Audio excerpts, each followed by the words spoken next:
You can edit smaller parts of a 3D object, named subobjects, when you work with meshes in AutoCAD.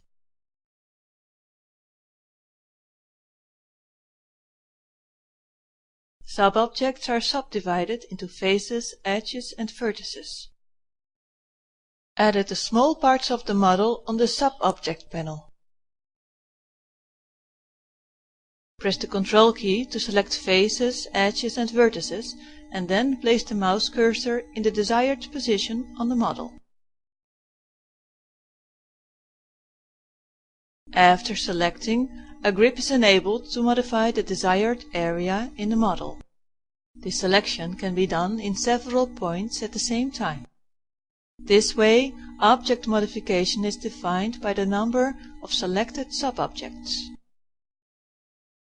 Click the No Filter option, and then it is not possible to define a specific place for modifying the object, such as an edge or vertex. Then you can only select a specific region or mesh quadrant. But in the case of vertex, it is only possible to select model vertices. You can select a defined point or several vertices at the same time using the selection box.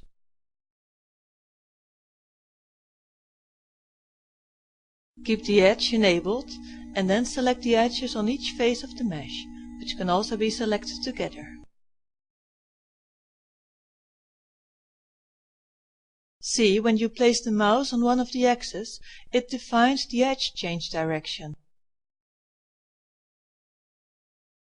This can be done on several models, as you see here.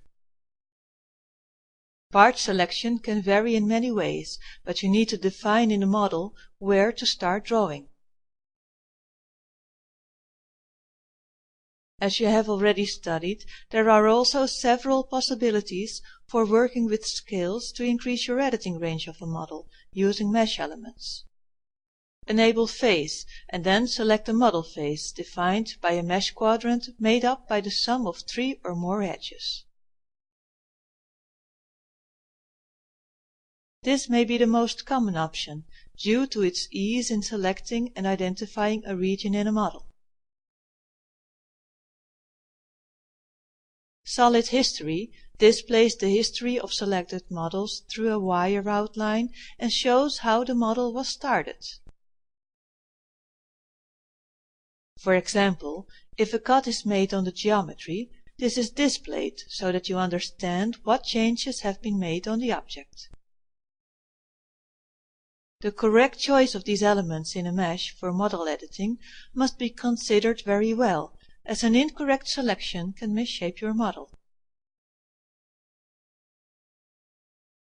Selecting several edges at the same time facilitates your editing, as well as defining a face, for example.